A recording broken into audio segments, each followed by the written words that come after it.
Hola, muy buenos días a todos. Qué bueno que nos podemos reunir nuevamente a través de estas redes sociales. Podemos estar aquí compartiendo la palabra del Señor. Este es el día que hizo el Señor, lleno de alegría y de gozo. Bendito y alabado es tu nombre, Padre de los cielos. Nos disponemos en esta mañana a compartir tu palabra, en este espacio compartiendo tus escrituras. Por eso en esta hora, Señor, oramos para que seas tú dirigiéndonos, tomando el control de toda la transmisión y que seas tú poniendo sabiduría en nuestros labios. Recibe toda la gloria y la honra en el nombre del Padre, del Hijo y del Espíritu Santo. Amén. Dice la palabra, vamos a leer en este momento la epístola general o la carta general de Santiago, hermano del Señor. Algunos dicen que esta carta fue escrita más o menos hacia el año 58 después de Cristo. Te saludo, Carmen Elisa, en México. Dios te bendiga.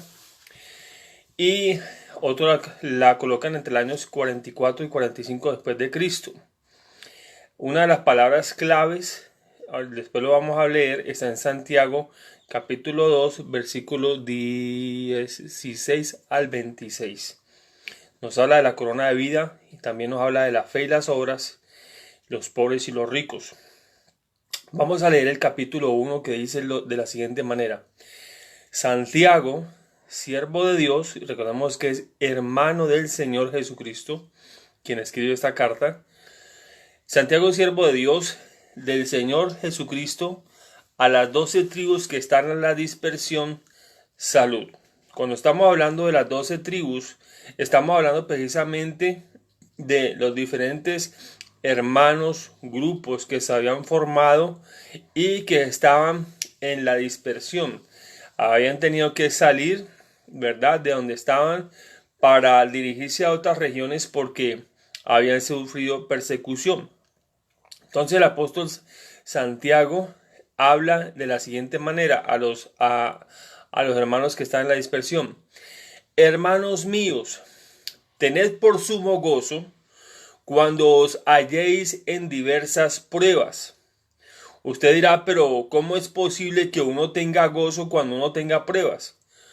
Parece que fuera algo contradictorio, pero realmente no es así. ¿Por qué? Porque cuando tenemos pruebas, tenemos dificultades, el gozo del Señor es nuestra fortaleza. Saber de que el Señor está en nuestra vida y que ha hecho una obra maravillosa, eso hace que sigamos adelante por encima del problema, de la dificultad que tengamos. Por tanto, los hermanos que están en la dispersión estaban pasando por pruebas. Imagínense fuera de sus casas, fuera de sus trabajos. Yo creo que en este momento podemos decir que muchos hogares están pasando necesidad, están pasando pruebas por todo lo que está ocurriendo a nivel mundial. Pero tenemos esta palabra de consuelo que nos dice, sabiendo que la prueba de vuestra fe produce paciencia. Nuestra fe entonces es sometida a prueba, ¿verdad? Y eso produce en nosotros unos frutos de ¿qué? De paciencia. Además de eso, dice, mas tenga la paciencia su obra completa para que seáis perfectos y cabales sin que os falte cosa alguna. Yo sé que tener paciencia no es fácil, pero tiene que cumplir un tiempo, ¿verdad? Nuestra fe es pasada por prueba, es pasada por el fuego, pero al final va a ser hallada fortalecida en el Señor Jesucristo. Dice, pues, tenemos que dejar que esa paciencia sea perfeccionada, ¿verdad?, en nosotros. Si alguno de vosotros tiene falta de sabiduría, está diciendo Dios, pídala a Dios, el cual da a todos abundantemente y sin reproche, y se la dará. O sea, una de las cosas que podemos incluir y que no está mal en la oración es pedirle a Dios sabiduría. ¿Qué es sabiduría? Poder tomar decisiones sabias, poder aplicar el conocimiento que recibimos a diario de la palabra y aplicarlo a nuestra vida diaria. Esa es la verdadera sabiduría. Si alguno de vosotros tiene, y sigue más adelante, dice, pero pida con fe, no dudando nada. Y en eso estamos hablando acerca de la oración. Le está diciendo, mire, pida a Dios sabiduría, pero pida siempre con fe, creyendo que lo que usted está pidiendo, el Señor se lo dará. Dice acá, porque el que duda es semejante a las ondas del mar, que es arrastrada por el viento y echada de una parte a otra. No piense pues quien tal la haga, que recibirá cosa alguna del Señor. Y cuando estamos hablando de la fe, estamos hablando de tener la certeza de las cosas que se esperan, la convicción de las cosas que no se ven. Por tanto, cuando usted pida algo, pídalo con fe, creyendo en su corazón, sin dudar, sin tener lugar a dudas de que aquellas cosas que usted está pidiendo las recibirá en el Señor, siempre y cuando sea la voluntad de Dios. Ahora dice, no piense que tal, pues quien tal haga, o sea, que ande como una onda del mar, dudando, recibirá alguna cosa del Señor. Porque el hombre de doble ánimo es inconstante en todos sus caminos. ¿Por qué necesitamos orar? Porque como hombres, como seres humanos, tendemos muchas veces ¿a qué? A tener un doble ánimo. Nosotros tenemos que ser constantes en nuestra forma de hablar, en nuestra forma de pensar. Tenemos que tener, no podemos ser personas de doble ánimo. Un día sí, un día no. Un día estoy en victoria, otro día estoy en derrota. Un día estoy que hago las cosas con mucho ánimo, otro día las hago así porque me toca, ¿no? Tenemos que ser personas constantes en todo nuestro camino, en nuestra forma de hablar, en nuestra forma de pensar. El hermano que es de humilde condición gloríese en su exaltación, pero el que es rico en su humillación, pues él pasará como la flor de la hierba. Está hablando precisamente entonces acerca de la condición. Aquel que tiene poco, dice gloríese, ¿verdad? En su exaltación. ¿Por qué? Porque el que lo sostiene es Dios. Y aquel que tiene, el que es rico, es mejor que no deje que las riquezas hagan que su corazón se llene de orgullo, ¿verdad? Porque dice finalmente que es como la flor de la hierba. Crece, nace, crece y luego muere. Por tanto, entonces, tengamos en cuenta que una misma cosa acontece al rico y al pobre. Bendito sea el nombre del Señor, que es la muerte. Ahora dice acá, porque como sale el sol con calor abrasador, la hierba se seca, la flor se cae y perece su hermosura, su hermosa apariencia, así también se marchitará el rico en todas sus empresas. El rico debe colocar su esperanza no en la riqueza, no es que sea malo que tenga usted dinero, que tenga riquezas, pero su corazón tiene que estar en el Señor. Dice, bienaventurado el que soporta la tentación, porque cuando haya resistido la prueba, recibirá la corona de vida que Dios le ha prometido a los que le aman. ¿Cuál es el galardón que usted va a recibir cuando usted sirve al Señor? Uno de los galardones es que usted va a recibir una corona de parte de Dios en aquel día, cuando esté delante de la presencia del Señor, ¿verdad? Cuando alguno es tentado, no diga que es tentado de parte de Dios. Aquí es algo muy importante hablar de que Dios no tienta a nadie. Es muy claro. Dice, porque Dios no puede ser tentado por el mal, ni él tienta a nadie. Aquí está muy claro. ¿Quién hace esta obra perversa? Pues la hace Satanás, el diablo, la serpiente antigua. Ahora, cada uno es tentado cuando de su propia concupiscencia es atraído y seducido. Entonces la concupiscencia, después de que es el pecado que ha concebido, da a luz al pecado, y el pecado, siendo consumado, da a luz a la muerte. Entonces llega el pensamiento a la mente. Ay, es que esa mujer está muy linda. ¿Será que...? Uy, pero, o sea, entró por los ojos. Empezaste a codiciarla. De aquí llegó al corazón porque empezaste a codiciarla en tu corazón. Y finalmente, después de trabajar esta idea, ¿verdad? Esta concupiscencia da origen al pecado. ¿Por qué? Porque entonces vas y para poder satisfacer sus deseos, ¿verdad? Carnales, entonces vas y buscas a una mujer con la cual tienes relaciones y muchas veces por fuera del matrimonio, relaciones sexuales estoy hablando. Entonces, la concupiscencia Cuando llegamos a la obra y hacemos, eso nos da origen, ¿para qué? Al pecado. El pecado nos separa de Dios. Es hacer las cosas contrarias a la voluntad de Dios. Amados míos, no erréis.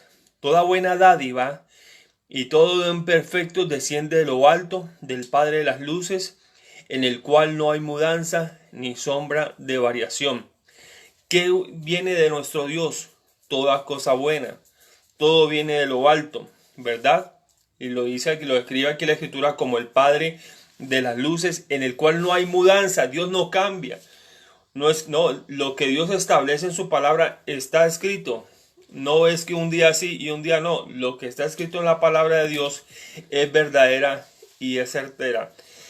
Él de su voluntad nos hizo nacer por la palabra de verdad para que seamos primicias de sus criaturas.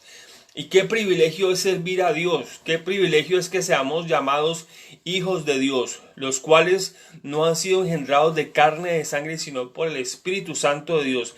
Es la obra del Espíritu Santo en nosotros, el nuevo nacimiento que habla el Evangelio según San Juan, el cual cuando Dios confrontó precisamente a Nicodemo, le dijo que era necesario nacer de nuevo. Y ese nacimiento viene del Espíritu de Dios.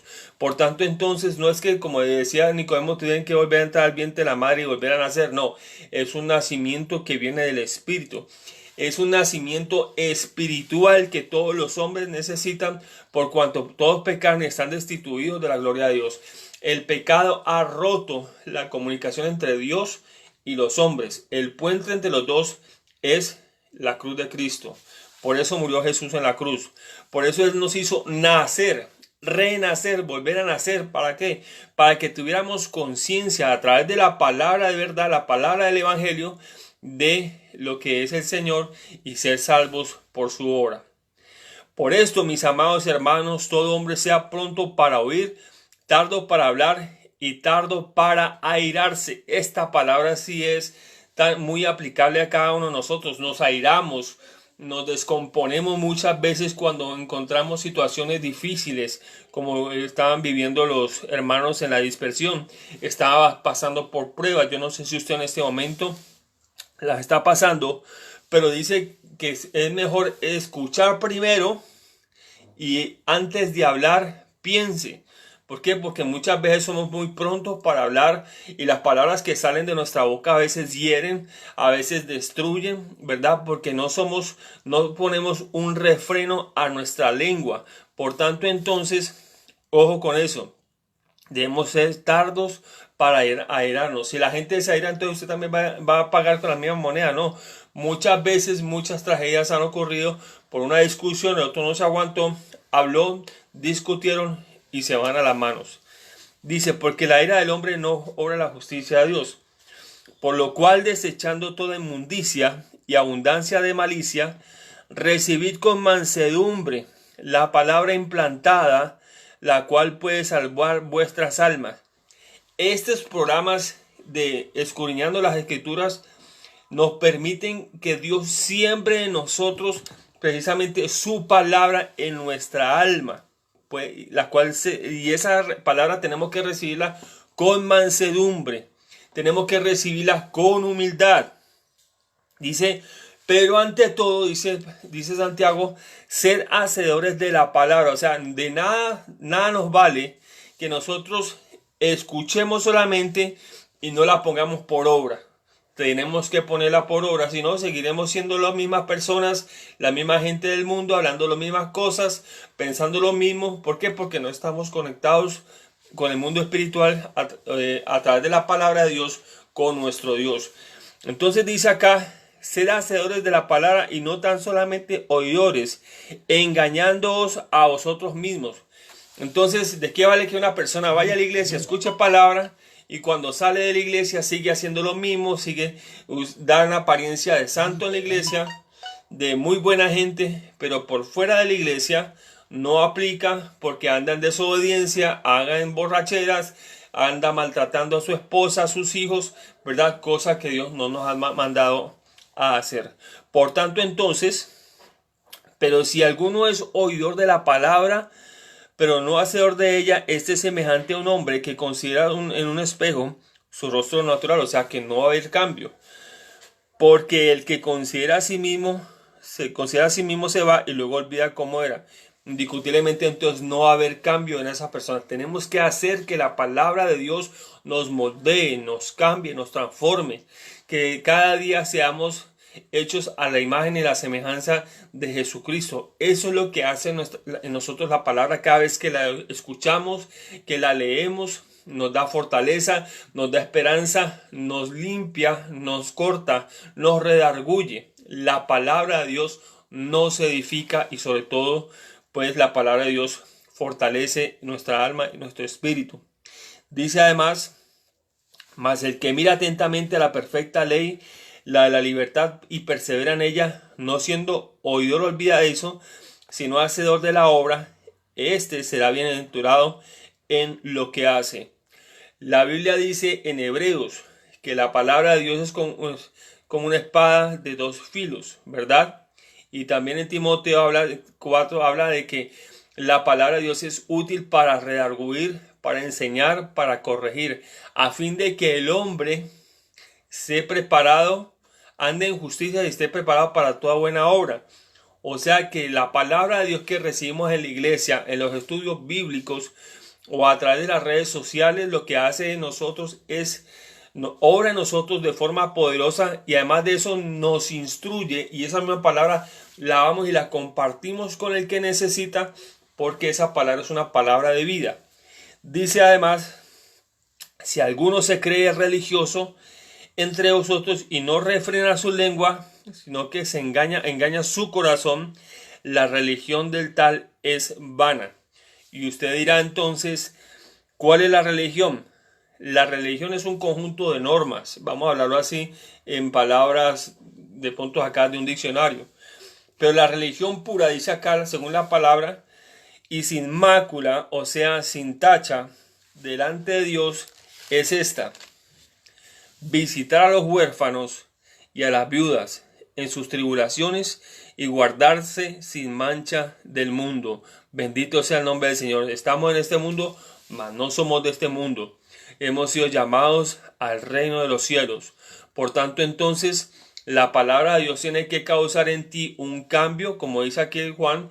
No puedes ser un oidor y no hacedor. Tienes que hacer que esa palabra obre en tu corazón, te transforme, te libere, y además de eso hagas que esa palabra la pongas en marcha. ¿Cómo la gente va a conocer a Jesucristo? A través de las cosas que tú haces, la forma como tú tratas a la gente, la forma como tú hablas. Y además de eso, que la gente verá las obras de Dios en ti, no porque seas salvo por las obras, sino que verán las obras de Dios en ti a través del bien que hagas a los demás. Ve y visita a los huérfanos, a las personas que están en la cárcel, a los que están de pronto en un centro de rehabilitación.